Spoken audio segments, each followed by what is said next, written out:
And I was like, well, I know that there's people from overseas that watch the channel, but I don't know how many of those folks are A lot. good at English, because my English is even not that great sometimes.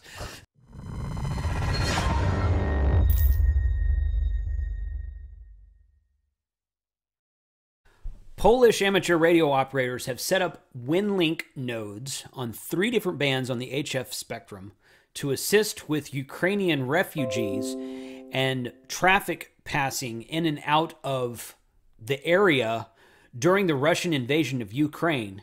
Check this out.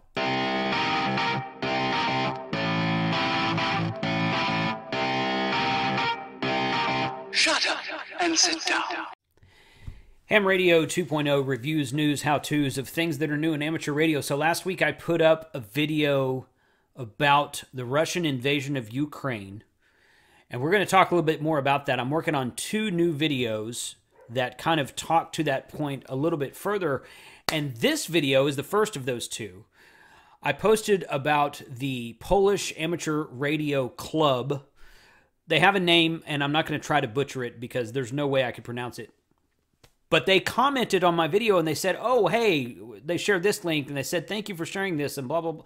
And they were very, very supportive of the channel. So I said, hey, why don't you guys come on to the channel and talk to us about what you're doing over there? So today I'd like to welcome Miles and Tomasz to the channel to talk about what's going on in Poland during this time of crisis, during the Russian invasion of Ukraine, and how you and I can help their efforts in passing traffic and just rendering aid to the Ukrainian citizens coming over to Poland and who already live in Poland. So check this out, and I hope you like the video.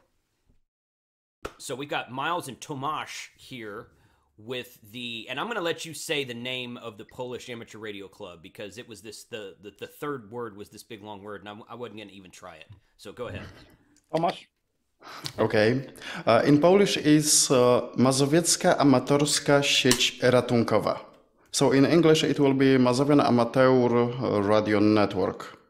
Miles, correct me if I'm wrong. Yeah, it's in general, a straightforward translation would be like Thomas said, but you can decode it as Masovian Amateur Radio Emergency Communications Net.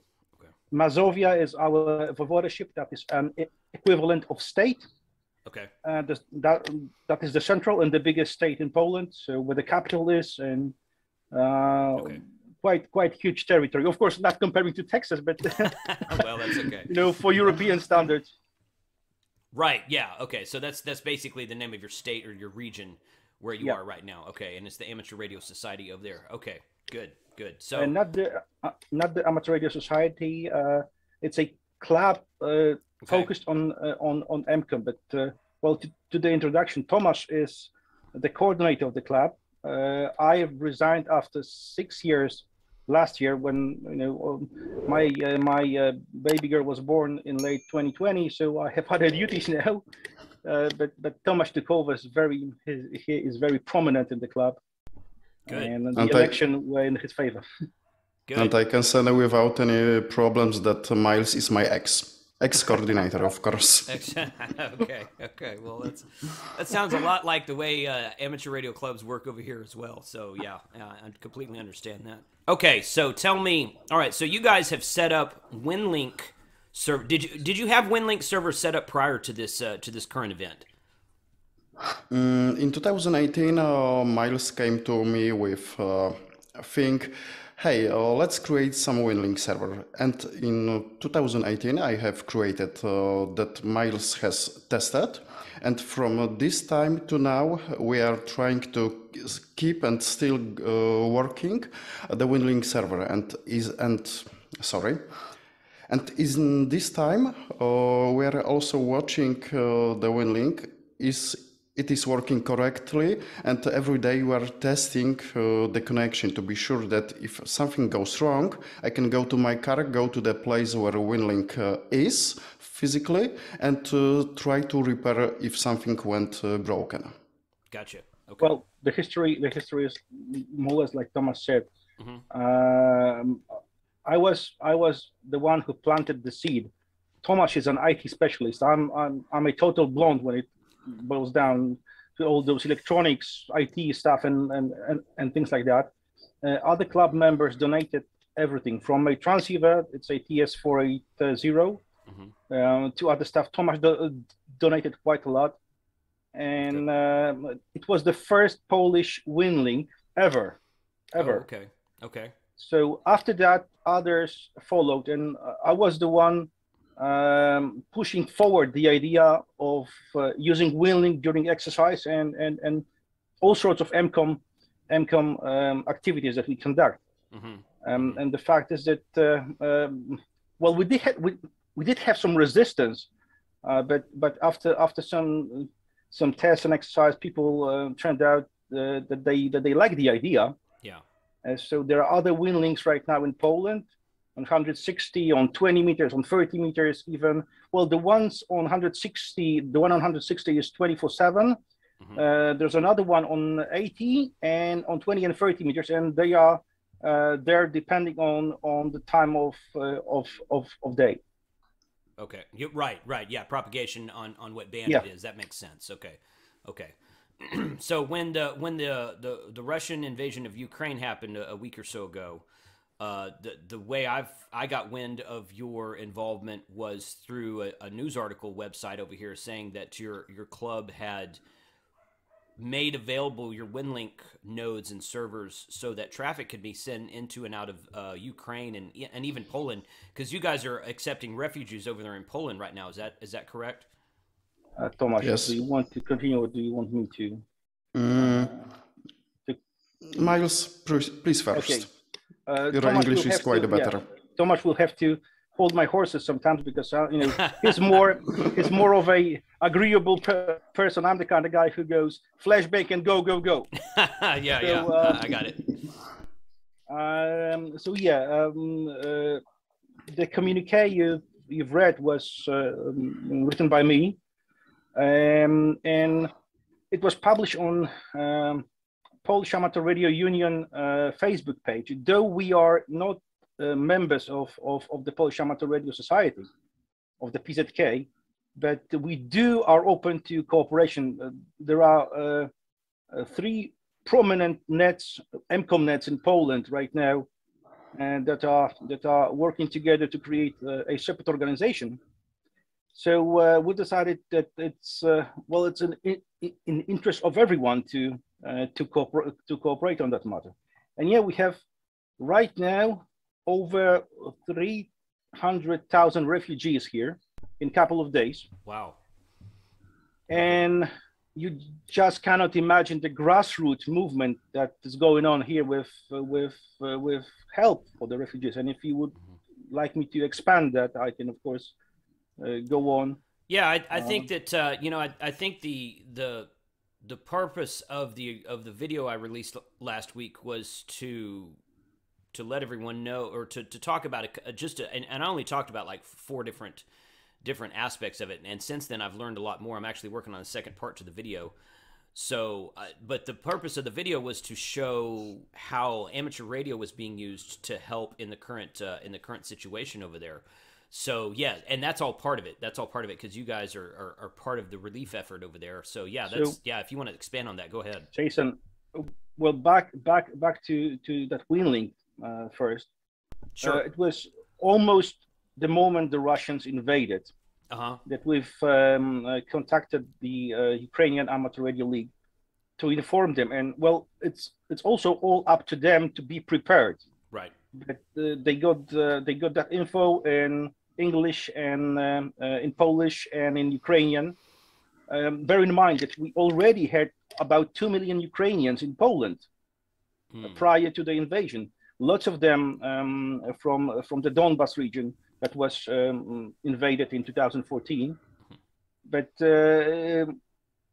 I can say that you can meet a Ukrainian everywhere you go, even before the invasion. So lots of them understand Polish, but in those 3 languages, we've sent them that communique with a link to Winlink. And a few days after, Tomasz and Adam SQ5 VCO recorded a video, a user guide, how to install the software. We honestly can't do much right now because they have a ban on ham radio. Right. But if anyone knows the mind and soul of this part of Europe, trust me that when things go south, that ban is not going to be effective. First example was in the 80s when we had a martial law in Poland, and the communists took over every transceiver from ham radios. At least they thought they did. But Solidarity was still using Oscar satellites, and they were using HF with digimodes and modems provided by German hams. So I'm sure that if that will be necessary, hams will be transmitting from there. Yeah. So that was all prior to Elon Musk Starlink action, Right. and that guy is a hero. So you have Starlink in Poland. Yeah, Tomasz. Yeah. Okay. And now our Zoom is going through Starlink on my roof. Really? Okay, that's Yes. fun. Okay, well, I knew he had expanded it outside of the U.S., but I don't know. There's a list of countries, and I don't have them all memorized. So that's awesome to hear that you have access to Starlink in your area, and you're coming to me through Starlink now. Okay, that's definitely something to talk about. So okay, good. Well, both Tomasz and I, we moved from the capital city. Tomasz is originally from Krosno, that's very close to the Ukrainian border. I'm a native Warszawer, but we live out in the country right now. So Tomasz has Starlink, and I'm privileged to have a fiber connection here, so very fast internet. Good. But besides that, so we've informed the Ukrainians that they can prepare to use Winlink, but if things go really south, we will be QRV on HF, and we've mentioned the frequencies there. Yes. We are still there listening, even though we know they have internet connection, etc., etc. But some of us are listening. Just yesterday, Tomasz, yesterday we had a briefing with with the emergency communications. With the emergency communications. With the emergency management agency in Warsaw, because we are a member of the board of NGOs that are focused on emergency operations, and we are ready to help however we can, even with brute force, trying to helping to unload packages from lorries. So any way we can. There are over 400 handhelds now transferred to Ukraine from Polish ham radio operators who very often own shops with ham radio stuff, and it's almost impossible to buy a Baofeng right now in Poland. Yeah. So that tells you something. What type of handhelds are being passed around? If because there's been some pictures floating around on the internet and about Russian troops with Baofengs on their vest or something. And of course, the Baofeng haters are all coming out saying, "Oh, those are going to fail. They're terrible." Blah blah blah, like that. So, what kind of radios are being passed around over there? Baofengs. Okay, all right. That's okay. And we are neither Tomasz or I were not fans of those transceivers. Okay. Trust me, but it's better to use them than to use nothing. Baofengs, but there are also DMR transceivers that are on the way right now, and Tomasz and other guys from our net help to provide a repeater, let's just say, or a relay. Way to relay those transceivers down east. So we've contacted our people on the eastern side of Poland, and the transceivers are on the way. And there are lots of, like I said, grassroots operations going on. Everyone is helping as they can. Someone called this operation the Dunkirk of the 21st century, because you got people, ordinary Joes, driving their cars to the border to pick as many Ukrainians as they can. Yeah. Of course, the state is doing an excellent job, and I'm very surprised with that. But we got lots of places where the refugees can stay, but thousands of them are already in private houses. So people open hearts and took them in. You know, Right. I think last Sunday my dad, SQ5 RTD, he's also a ham, of course. That runs in the family. Yeah. Was there driving a coach to pick up as many people as possible. So Okay. Almost every fire department in the country, every volunteer fire department are collecting relief packages. When I was at ours here on Sunday, first my ex-Rael prepared some long-term food. Then we've checked all the clothes we had. You know, my daughter is a year and a half, so she can barely fit into clothes once, and then they are too small. Yeah. So we get lots of baby clothes, lots of fairly new, sometimes unused totally clothes that those people will need, because you know they were running with one suitcase. So Right. that's okay. in general how the situation, how the vibe looks here. Okay. And how active has the Winlink servers been? Because the whole reason I learned about this effort, as I said a minute ago, was because I saw an article about the 3 Winlink servers on the 3 different bands for ham radio, and then I'm like, hey, that's actually a cool thing. And then from that story, I started reading more about the actual relief effort for the refugees and people in Poland helping out in that regard, like you just said.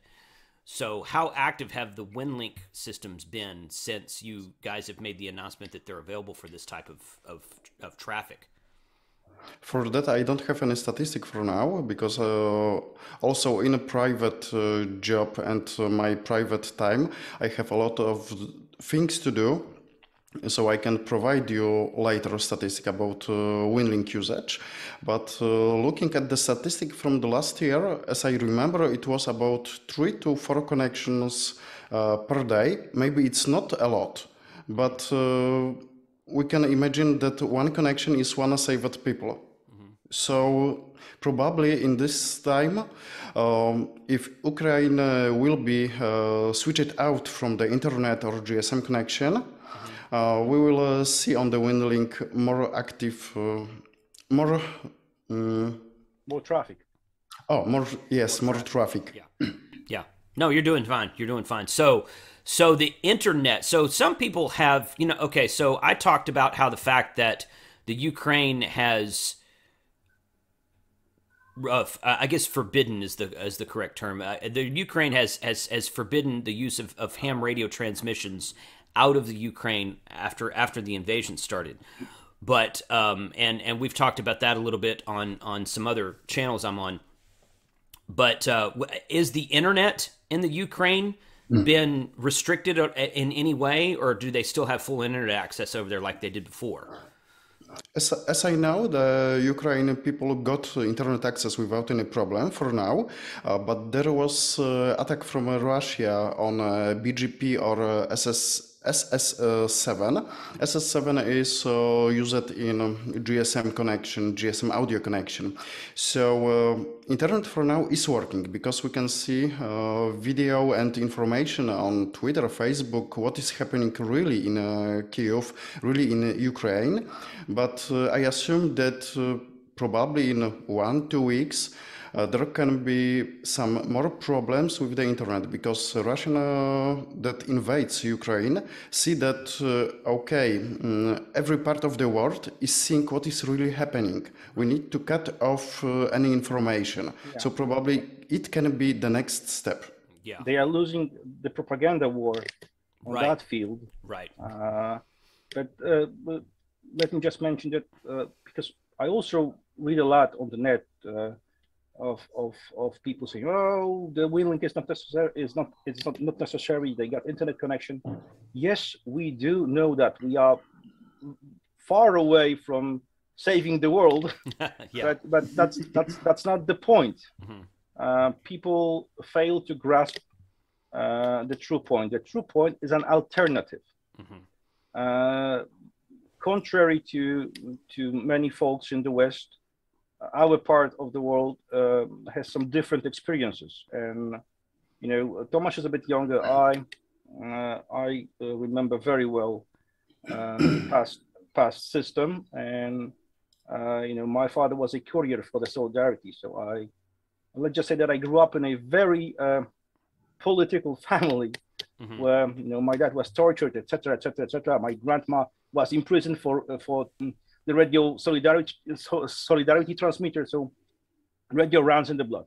We know that we are not saving the world. There are other ways, but trust me, it's an alternative. Same as other people helped us back in the 80s to have an alternative. That's what we are trying to do right now. If it will be put to use, that's fine. If not, it's also fine. Right. So replying to all those critics, guys, we have no intention to become John Rambo's. Trust me. Yeah. Yeah. And the one thing, a lot of people ask why you have do this, why you have create Winlink gateway, because if the Winlink gateway lose internet connection or Hamnet connection, it won't work. But if we create Winlink gateway here in Warsaw, someone will create Winlink gateway in other part of Poland or other country. We've got a big decentralized network, so deal with it. You can kill all the Winlink gateways at once. And that's exactly what has happened. That is exactly what has happened. After that first one, SR5WLK, popped up others. Down here, you can easily, and I have tested that some 2 weeks ago, we had extremely heavy winds, up to 100 kilometers per hour wind gusts, and all my antennas were down. I have a Yagi on an elevator. So it was all down, and with it, my vertical delta loop on 80 meters. So it was all lying on my lawn, and I've tested it, and got about 600 kilometers range on Winlink. So could connect to Germany, could connect to Austria, with an antenna lying on the ground. Yeah, yeah. Well, and that's the thing that amateur radio so oftentimes is a backup system. I mean, EMCOM's not meant to replace the current infrastructure. EMCOM is made to, and in part made to, take up the slack for when the current infrastructure fails. So the fact that you guys have this in place, ready to go now, even though it's maybe not needed right now, is actually a good thing. I mean, that's the point of amateur radio in general. So no, I think it's very good to do what you're doing and have that readily available for because like you said, if they're not going to win the propaganda war, that's probably going to be one of their targeted places to hit next. Is they want to probably take down communications of all types, not just radio, but television, internet, everything else. So it's already going on. Yesterday, as I've read on an official Polish news webpage on Polish TV, the Russians got an order to target the GSM towers. Okay. Well, that's not surprising. That's not surprising. Yeah. That's what I mean. I understand the aspect behind the telling ham radio operators not to transmit so that they can't monitor traffic, but at the same time, there's probably a lot less I know in the United States there's a lot less ham radio people than there are people using the internet. So I would assume that that's true over there as well. But good. Okay. But we've tried to spread the news any way we can, so it will reach as many people as possible. We've used our private connections even to the Polish embassy to there in Kiev to pass that info. We've done lots of backstage work simply to put that info, even if it will not be put to use, no one will say that there was no alternative. You see, and like I've mentioned before, really we have a history of ham radio working, even though a regime forbade it. Right. we had comms going out to the west, and I know that even if the Soviets or the Russians will take over Ukraine, I hope it doesn't happen. I know that if the people will need to pass emergency comms this way, they will. Right. Okay, so how can outsiders like myself and folks outside of the Ukraine-Poland area, how can outsiders help you guys get the word out and assist you in what you're doing over there? For the first, talk about write about it, because if in our country, if we go to some higher people in government, for example, and we say, hey, we can help you, we've got this, and they say, we've got better hardware than you've got. But if the information comes from the West, they see, oh, okay, this is something good. Yeah. So one of the possibility to help us is to spread information that, yes, we have hardware, we've got software, we have possibilities to help if everything goes down. Yeah, Okay. like Tomasz said. I'm not going to go into details because those are our own national matters here, but the resistance that we've encountered for years from the official channels is tremendous. I'm not sure. Are you familiar with the word apparatchik? Apparatchik. No. The older generations will probably recognize the word. It's a very obedient and loyal member of the Communist Party. Ah, okay. But it also describes a mindset of someone who is afraid of stepping out of the box. And that is very often the case with the people who are in charge in those areas that EMCOM here is interested in. So they are very often good people, but very limited to their own professional field, which is very often military. That you there in the States, you have a civil society you had it for years, decades, 200 years there. Right. Down here, when we started to build one back in the 1920s, we had only 20 years of freedom after World War I. Then the World War II came, so it was all trashed. And afterwards came the Russians, so we had no chance to build that civil society. We are starting from scratch, and still it is a job to get to the minds of those dissidents. So, like Tomasz said, spread the news that we are here. We are providing emergency comms if needed. The way you can help is to donate to the Polish Red Cross. If you want, I can provide you with a link for an international bank transfers, because they are helping the refugees on spot. So we are down here. We are totally not important at all. The Polish Red Cross is. Okay.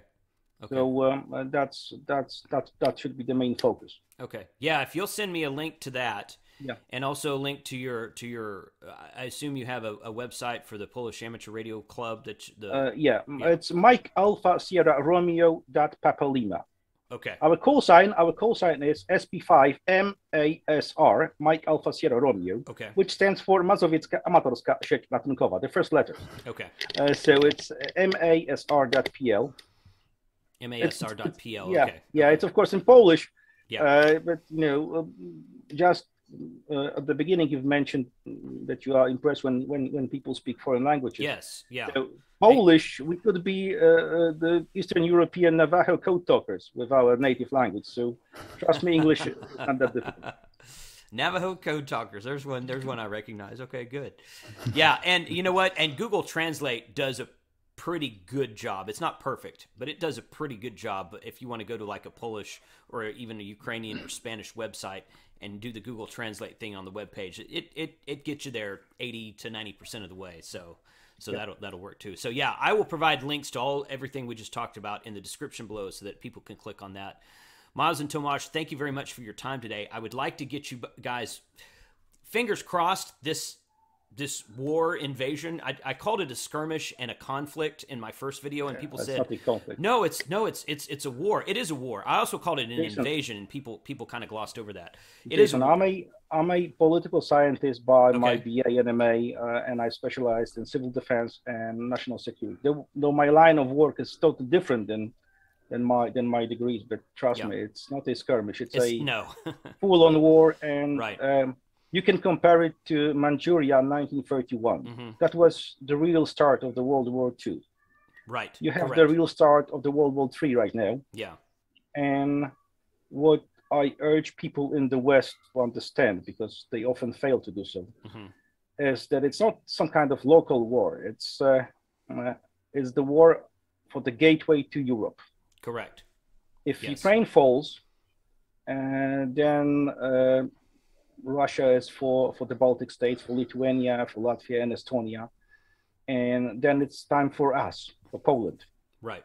And for those of you who've learned history, you know that the Russians had that plan to move west since 1920s. We have stopped them at the Vistula River near Warsaw in 1920, but the plan was ongoing. Stalin had that plan, building up military force.